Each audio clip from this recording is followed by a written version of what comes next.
भक्तजनों, माताओं, बहनों, सादर जय श्री कृष्ण। हमारे YouTube चैनल में आप सभी का बहुत बहुत स्वागत है। सबसे पहले आपको और आपके पूरे परिवार को धनतेरस महापर्व की बहुत बहुत शुभकामनाएं और बधाइयां।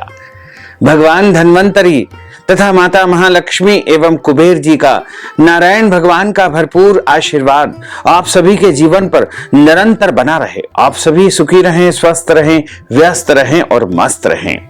आज हम आप सभी को धनतेरस की दिव्य और ज्ञानमयी कथा सुनाने जा रहे हैं। धनतेरस की कथा प्रारंभ करने के पहले हम आपको धनतेरस पूजा खरीदारी का शुभ मुहूर्त बताएंगे तथा पूजा का संक्षिप्त विधान भी समझाएंगे।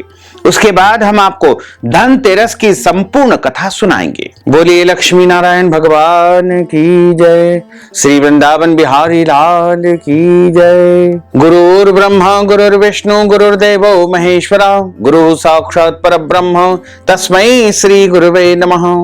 कृष्णाय वासुदेवाय हरये परमात्मने प्रणतः क्लेशनाशाय गोविंदाय नमो नमः।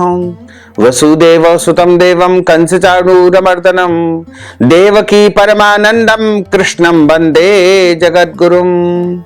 सच्चिदानंद रूपाय विश्वोत्पत्त्यादिहेतवे तापत्रय विनाशाय श्री कृष्णाय वयं नमः।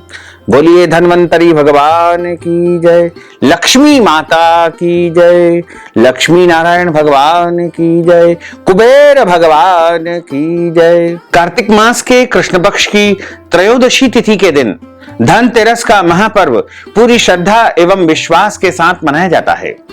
भगवान धन्वंतरी के अलावा इस दिन देवी लक्ष्मी और धन के देवता कुबेर जी की भी पूजा अर्चना की जाती है। धनतेरस को मनाने के पीछे धन्वंतरी भगवान के प्रागट्य की कथा के अलावा इसके विषय में अन्य कई कहानियां प्रचलित होती है। सबसे पहली जो कथा आती है उसमें कहा गया है कि एक समय जब देवताओं और दानवों ने मिलकर के समुद्र मंथन किया था तो उसमें से 14 रत्नों की उत्पत्ति हुई थी। उसमें से एक रत्न के रूप में भगवान धन्वंतरी अमृत का कलश लेकर के कार्तिक मास के कृष्ण पक्ष की त्रयोदशी तिथि के दिन ही प्रकट हुए थे। तो भगवान धन्वंतरी का प्रागट्य धनतेरस के दिन ही हुआ था। चूंकि वो धातु का कलश लेकर के, अमृत लेकर के प्रकट हुए थे, इसलिए इस दिन समस्त चिकित्सक गण भगवान धन्वंतरी का विशेष पूजन अर्चन करते हैं। और धनतेरस के दिन भगवान लक्ष्मी नारायण का और कुबेर भगवान का भी पूजन अर्चन किया जाता है। पौराणिक कथाओं में कथा आती है, एक समय भगवान विष्णु मृत्यु लोक में विचरण करने के लिए आ रहे थे। तब माता महालक्ष्मी जी ने उनके साथ चलने का आग्रह किया। तब भगवान विष्णु ने कहा कि यदि मैं जो बात कहूं तुम अगर वैसा ही मानो तो मेरे साथ चलो। तब माता महालक्ष्मी जी उनकी बात को मान गई और भगवान विष्णु जी के साथ भूमंडल पर आ गई। कुछ देर बाद एक जगह पर पहुंच करके भगवान विष्णु ने माता लक्ष्मी जी से कहा कि जब तक मैं न आऊं तुम यहां पर ठहरना, मैं दक्षिण दिशा की ओर जा रहा हूं, तुम उधर मत आना। भगवान विष्णु जी के जाने पर माता महालक्ष्मी जी के मन में कौतूहल जागा कि आखिर दक्षिण दिशा में ऐसा क्या रहस्य है जो मुझे मना किया गया है, और भगवान स्वयं चले गए हैं। आखिर मैं भी तो जानूं कि दक्षिण दिशा में क्या है। लक्ष्मी जी से रहा नहीं गया। जैसे ही भगवान आगे बढ़े, पीछे पीछे माता महालक्ष्मी जी चल पड़ी। कुछ ही दूर आगे जाने पर उन्हें सरसों का एक खेत दिखाई दिया जिसमें खूब फूल लगे हुए थे। सरसों की शोभा देख करके वह मंत्र मुग्ध हो गई और फूल तोड़ करके अपना श्रृंगार करने के बाद आगे बढ़ी। आगे जाने पर एक गन्ने के खेत से लक्ष्मी जी गन्ने तोड़ तोड़ करके उनका रस चूसने लगी। उसी क्षण विष्णु जी वहां पर आ गए और यह देख करके लक्ष्मी जी पर नाराज होकर के उन्हें श्राप दे दिया कि मैंने तुम्हें इधर आने को मना किया था पर तुम न मानी और किसान की चोरी का अपराध कर बैठी। तुमने इस किसान की चोरी से गन्ने तोड़े हैं, सरसों के फूल तोड़े हैं। अब तुम इस अपराध के सजा के रूप में इस किसान की 12 वर्ष तक सेवा करो। 12 साल तक इस किसान के घर में निवास करो। ऐसा कह करके भगवान उन्हें छोड़ करके क्षीर सागर में चले गए। तब लक्ष्मी जी उस गरीब किसान के घर में निवास करने लगी। एक दिन लक्ष्मी जी ने उस किसान की पत्नी से कहा कि तुम स्नान करके पहले मेरी बनाई गई देवी लक्ष्मी का पूजन करो, फिर रसोई बनाना, तब तुम जो मांगोगी मिलेगा। किसान की पत्नी ने ऐसा ही किया। उस पूजा के प्रभाव से लक्ष्मी जी की कृपा से किसान के घर में अगले ही दिन अन्न, धन, स्वर्ण आदि की प्राप्ति हो गई और अपार धन समृद्धि का भंडार उसके घर में भर गया। लक्ष्मी जी ने किसान को धन धान्य से परिपूर्ण कर दिया। किसान के 12 साल बड़े आनंद से व्यतीत हो गए। फिर 12 वर्ष व्यतीत हो जाने के बाद लक्ष्मी जी वहां से जाने को तैयार हुई। विष्णु जी लक्ष्मी जी को वहां पर लेने आए तो किसान ने उन्हें भेजने से मना कर दिया। तब भगवान ने किसान से कहा कि इन्हें कौन जाने देता है, यह तो चंचला है, कहीं पर एक स्थान पर यह ठहरती नहीं है। इनको बड़े बड़े व्यक्ति नहीं रोक सके हैं। इनको मेरा श्राप था, इसलिए 12 साल तक तुम्हारी इन्होंने सेवा की है। तुम्हारी 12 वर्ष सेवा का समय पूरा हो चुका है। किसान जिद करने लगा, हट करने लगा, बोला कि नहीं, अब मैं लक्ष्मी जी को यहां से नहीं जाने दूंगा। तब लक्ष्मी जी ने कहा कि हे किसान, तुम मुझे रोकना ही चाहते हो तो मैं जो कहूं वैसा करो। कल कार्तिक मास के कृष्ण पक्ष की त्रयोदशी तिथि है।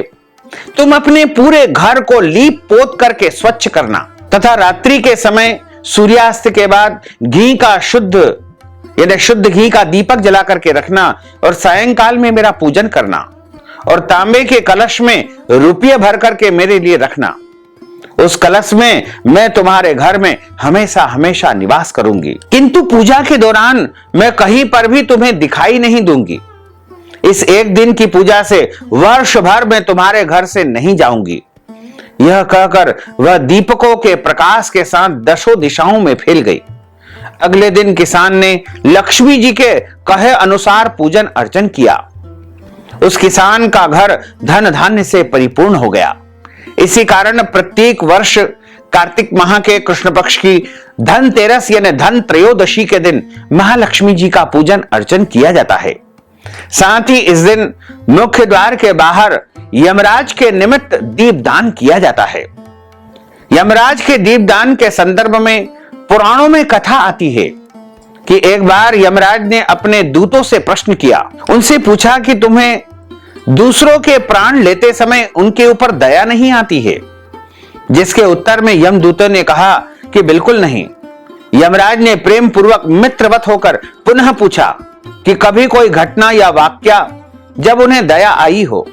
ऐसे में दूतों ने कहा कि यम देवता, एक बार राजा हेम के पुत्र का प्राण लेते समय उसकी नवविवाहिता पत्नी का करुण विलाप सुनकर के हमारा हृदय भी पसीज गया था। इच्छा हो रही थी कि उसके प्राण न ले, क्योंकि वह तो अल्पायु वाला था, कम उम्र थी। मात्र 16 वर्ष की अवस्था में उसके प्राण शरीर से बाहर आ रहे थे, लेकिन विधि के विधान के अनुसार हम चाहकर भी कुछ नहीं कर पा रहे थे। इस घटना को सुनकर के यमदेव ने उनसे पूरा वृत्तांत पूछा। यमदूतों ने बताया कि हंस नाम का एक प्रतापी राजा था। वह शिकार खेलते खेलते हेमराज के राज्य में पहुंच गया। भूख प्यास से व्याकुल राजा हंस का राजा हेमराज ने भव्य आतिथ्य तथा स्वागत सत्कार किया। उसी दिन हेमराज को एक पुत्र की प्राप्ति हुई, जिसके जन्म को लेकर ज्योतिषी ने भविष्यवाणी करते हुए कहा कि इस बालक के विवाह के चौथे दिन ही इसकी मृत्यु निश्चित है। इस बात से हेमराज काफी दुखित हुआ। तभी महाराज हंस ने सांत्वना देते हुए उसके बेटे की रक्षा की जिम्मेदारी खुद पर ले ली और हेमराज के बेटे के लिए यमुना किनारे एक विशेष किले का निर्माण कराया, जहां वायु भी उसकी अनुमति के बिना अंदर प्रवेश नहीं कर सकती थी। यमदूत ने आगे बताया, इस प्रकार राजकुमार तरुण अवस्था में हुए। उन्होंने कभी कन्या नहीं देखी थी, लेकिन देवयोग से उन्हें एक राजकुमारी दिखाई दी। दोनों ने चुपके से गंधर्व विवाह कर लिया। इसकी सूचना राजा हंस और हेमराज को मिलते ही दोनों ने नियति को टालने का प्रयास आरंभ कर दिया, लेकिन वे यमदूतों को रोक नहीं पाए और हमने राजकुमार तरुण के प्राण हरण कर लिए। यमदूत ने यमराज से कहा कि जहां कुछ समय पहले तक उत्सव का वातावरण था, वहां चीख, रोना, पुकार मच गई, हाहाकार मच गया, क्योंकि जिसका जवान बेटा मर जाता है उसके घर का हालात क्या होता है। नवविवाहिता राजकुमारी तो ऐसा दारुण विलाप कर रही थी कि मेरा कठोर मन भी उसे सुनकर के विचलित हो गया। हे यमराज, मैं स्वयं भी रोने लगा, परंतु कर्तव्य की डोर से बंधा होने के कारण मैं विवश होकर वहां से उसके प्राण लेकर के चला आया। यमदूत की बात यमराज सुनकर के विचलित हो गए और इस प्रकार दोनों के बीच काफी बातें हुई और अकाल मृत्यु के दोष मुक्त को लेकर के दूत के अनुरोध पर यमदेव ने कहा कि जो प्राणी कार्तिक मास के कृष्ण पक्ष की त्रयोदशी की रात में मेरा पूजन करके दीपमाला से दक्षिण दिशा की ओर मुंह वाला दीपक जलाएगा, उसे कभी अकाल मृत्यु का भय नहीं रहेगा। साथ ही दीपक जलाते समय उस जीव को जीवन भर धर्म मार्ग पर चलने का वचन भी देना होगा। जो ऐसा करेगा उसकी कभी भी अकाल मृत्यु नहीं होगी, वह समस्त सुखों का उपभोग करने के उपरांत ही मृत्यु को प्राप्त होगा। तभी से कार्तिक मास के कृष्ण पक्ष की त्रयोदशी यानी धनतेरस की रात में यमराज की पूजा की जाती है और उनकी प्रसन्नता के लिए दक्षिण दिशा में चौमुखा दीपक प्रज्वलित करके यमराज को वह दीपक अर्पण किया जाता है। बोलिए धन्वंतरी भगवान की जय, लक्ष्मी माता की जय, कुबेर भगवान की जय, यमराज भगवान की जय, धर्मराज भगवान की जय। अच्युतम केशवम राम नारायणम कृष्ण दामोदरम वासुदेवम हरे, श्रीधरम माधवम गोपिका वल्लभम श्री जानकी नायकम श्री रामचंद्रम भजे, जानकी मनोहरम सर्वलोक नायकम श्री शंकरादि सेवितम पुण्य नाम कीर्तनम श्री राम राम राम राम राम नाम तायकम, रामा कृष्णा वासुदेवा भक्ति मुक्तिदायकम, रामा कृष्णा वासुदेवा भक्ति मुक्तिदायकम, रामा कृष्णा वासुदेवा भक्ति मुक्तिदायकम। हरे राम राम राम हरे हरे, हरे कृष्णा कृष्णा कृष्णा हरे हरे, श्री कृष्ण गोविंद हरे मुरारे, है नाथ नारायण वासुदेवा, श्री कृष्ण गोविंद हरे मुरारे, है नाथ नारायण वासुदेवा। बोलिए लक्ष्मी नारायण भगवान की जय, श्री वृंदावन बिहारी लाल की जय, गोपाल कृष्ण भगवान की जय। धर्म की जय हो, अधर्म का नाश हो, प्राणियों में सद्भावना हो, विश्व का कल्याण हो, सनातन धर्म की जय हो, गौ माता की जय हो, नगर बस्ती की जय हो, आज के आनंद की जय हो, कल के आनंद की जय हो, परसों के आनंद की जय हो, बरसों बरसों के आनंद की जय हो। ओम नमः पार्वती पते, हर हर महादेव हर, काल हर, कंटक हर, दुख हर, दारिद्र हर, आनंद की लहर कर।